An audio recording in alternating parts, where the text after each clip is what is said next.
One couple of things I want to cover with you guys. In December, myself and a few other names in internet marketing, if you follow internet marketing, some of the gurus that are out there, we got together in December for a mastermind on how to improve our businesses and do some things. And then one of the things we were each asked to do is to go out and survey our audience, specifically in affiliate marketing.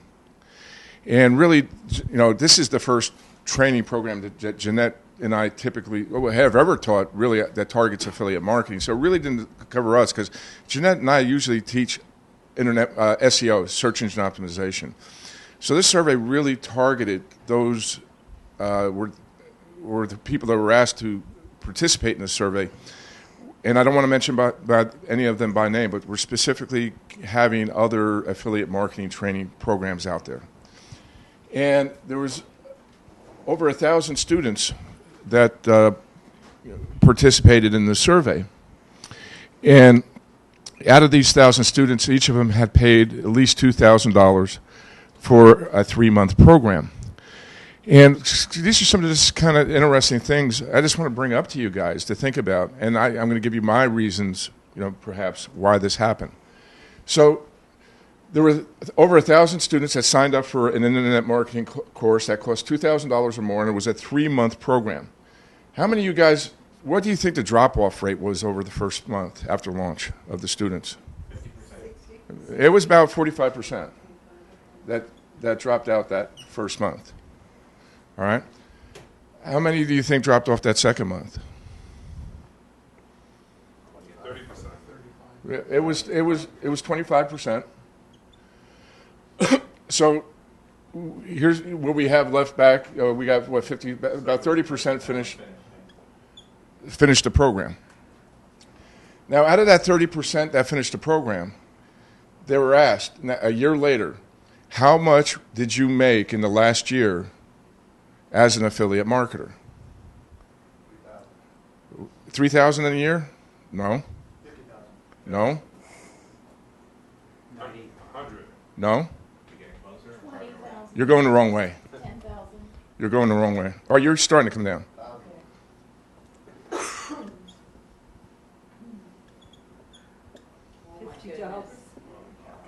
$50. All right? $50 was the average income that they created, and that was 30% in a year. Okay? Yeah, there were a few that hit it out of the ballpark, but there were very few. And so, really, what the bottom line was, from the survey, we also, there was also some other questions asked. These really, what it came down to, I think, to the biggest failure, that even the 30% that came down here treated affiliate marketing as a hobby, as a second source of income, perhaps. They didn't treat this as being a job. Okay, this is a job for me. It's a fun type. This is the way I make my money. This is the way Jeanette. If Jeanette doesn't make any money this month as an affiliate marketer, her kids don't get fed, the tuition doesn't get paid, the car payment doesn't get paid, and the mortgage doesn't get paid, right? Yep. All right? So this is not a second form of income. This is her full-time job. And so if you want to be successful, you have to have that mindset. This is going to be my full-time job. And something I want to impress upon you guys. You're not working for a paycheck if you're going to be successful as an affiliate marketer. You're working for a lifestyle. There's a difference, isn't there? You guys here at my home, you see the home I live in. I got a plane out there in the hangar, right? I got a Cessna. I got a big old motorhome out here. That's a lifestyle. If I flew to Vegas, I picked up Jeanette yesterday. I'm going to fly her back home either tomorrow or Monday. All right? I don't work for a paycheck. I work for a lifestyle. All right? This is my mindset when I started off Radar Busters back in 2000.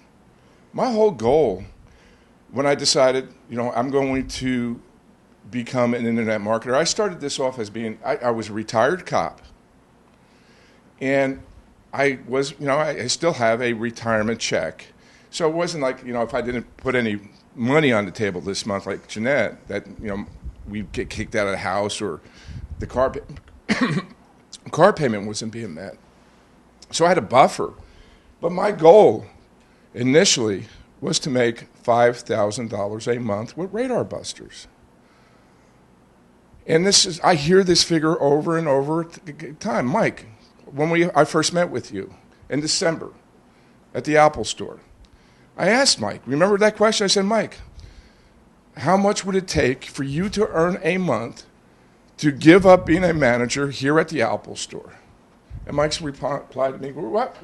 My goal would be making about $5,000 a month. So that's typically the number I hear. Okay, it could be higher, it could be lower, but have a goal when you're starting out. Now, I started out like many of you guys sitting in this room. I wasn't making any money, all right, but that was my goal. Now, I made that first $500. I remember selling my first couple of radar detectors, and I had a party, guys, all right? I said, wow, I was successful. I did something here, right?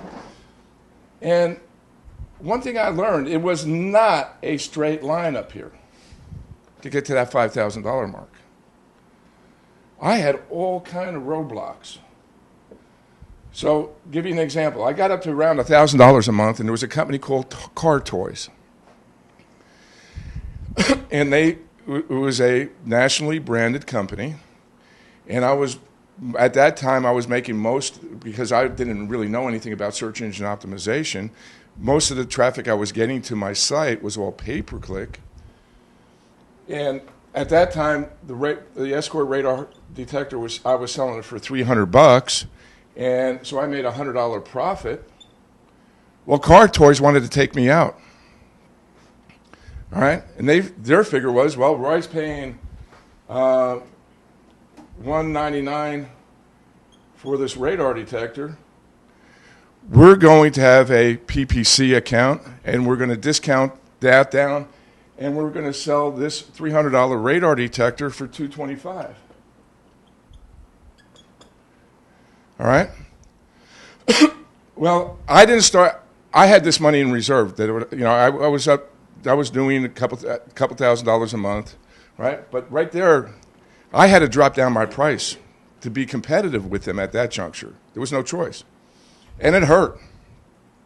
I remember having my last $5 in my account, my business account for Radar Busters.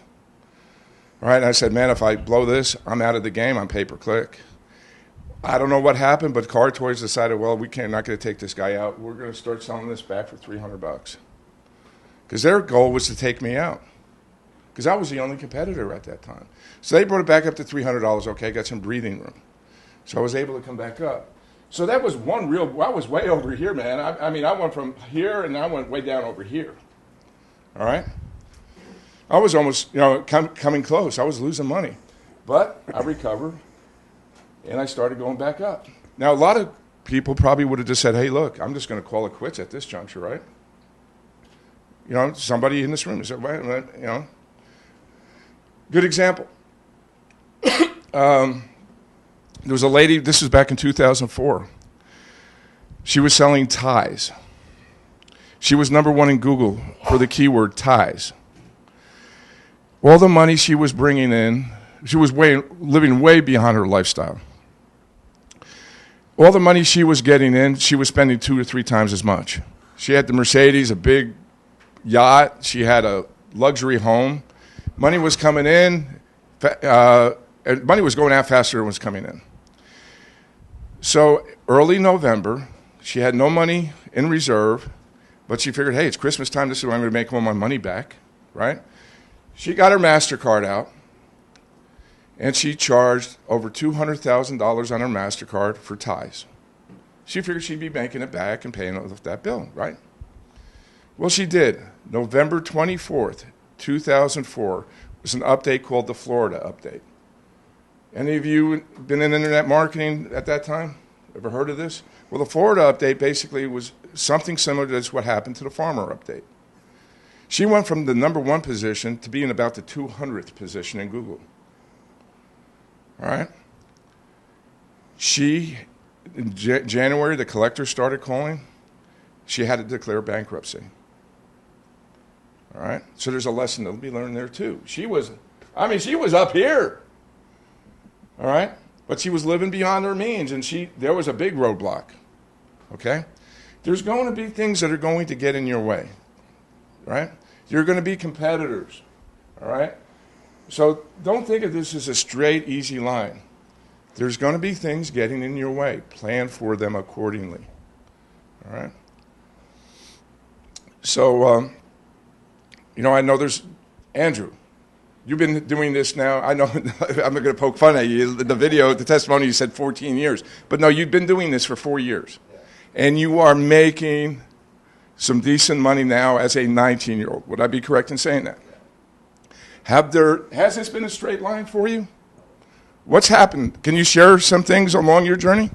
It's really just like you said, just roadblocks that come up that, competitors come out with products, or like you said, people try to beat your prices, and, you just stop getting, your money just goes straight down, and, you be making $2,000 a month, and then the next month your competitors come and you're back down to, sometimes even negative. Like if you're doing PPC, like you said, you're paying for the click, and if they're not buying it and you're paying, and your CPC goes up because you have more impressions and clicks and all that stuff. But it's just common roadblocks that you run into, and it's definitely not a straight line. But once you find something that works and you just run with it, you just keep growing. Yeah, always have multiple income streams, because if one income stream goes out, it's not going to affect you. Don't have all your eggs in one basket. This lady that was #1 in Google, she could perhaps have saved herself at least if she would have been wise enough to say, well, I got pay-per-click. I could have done some pay-per-click advertising or something. But she didn't have a plan. All right? Here's Andrew, 19 years old. All right, been doing internet marketing for 4 years, and he has a 6-figure income a year business. Andrew, congratulations. All right? I mean, if he can do it, if I could do it, there's no magic to this, man. It's having the commitment, having the heart, and treating this as a business. It's not a hobby. You guys are working for a lifestyle, not a paycheck.